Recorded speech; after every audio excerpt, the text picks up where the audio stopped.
દર્શક મિત્રો, આપ જોઈ રહ્યા છો વર્ધમાન 24 ન્યૂઝ. વર્ધમાન 24 ન્યૂઝને સબસ્ક્રાઇબ કરો, લાઇક અને શેર. લખતર તાલુકાના વિઠ્ઠલગઢ ગામના ભરવાડવાસમાં આવેલા ખોડિયાર માતાના મંદિરના ઓટલા ઉપર બેસવા બાબતે 4 આરોપીઓને ફરિયાદીને માર મારતા પોલીસ ફરિયાદ દાખલ કરાઈ.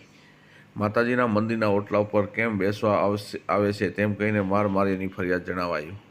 લખતર પોલીસ સ્ટેશનમાં નોંધાયેલા એફઆરઆઈમાંથી જાણવા મળતી વિગત મુજબ વિઠ્ઠલગઢ ગામના રોશનભાઈ જયંતિભાઈ બુટિયાએ ફરિયાદ લખાવી છે કે તેમના ગામના ભરવાડવાસમાં આવેલા ખોડિયાર માતાના મંદિર ઓટલા ઉપર બેઠો હતો ત્યારે તેમના જ ગામના છેલાભાઈ ધુળાભાઈ ભરવાડ, વિક્રમભાઈ ગેલાભાઈ ભરવાડ, વજુભાઈ વિઠ્ઠલભાઈ ભરવાડ, ભીખાભાઈ વિઠ્ઠલભાઈ ભરવાડ તેની પાસે આવ્યા હતા અને તું અહીંયા કેમ બેઠો છું તેમ કહી તેની સાથે ઝઘડો કરી મારવા લાગેલ હતા. આથી તેને પહેલાં લખતર ત્યારબાદ સુરેન્દ્રનગર સારવાર અર્થે લઈ જવામાં આવ્યા હતા. આથી રોશન બુટિયાએ 4 આરોપીઓ સામે લખતર પોલીસ સ્ટેશનમાં ફરિયાદ દાખલ કરાવતા તપાસ ઘનશ્યામભાઈ મસાવિયા ચલાવી રહ્યા છે. રિપોર્ટર વિજય જોશી, લખતર, વર્ધમાન 24 ન્યૂઝ.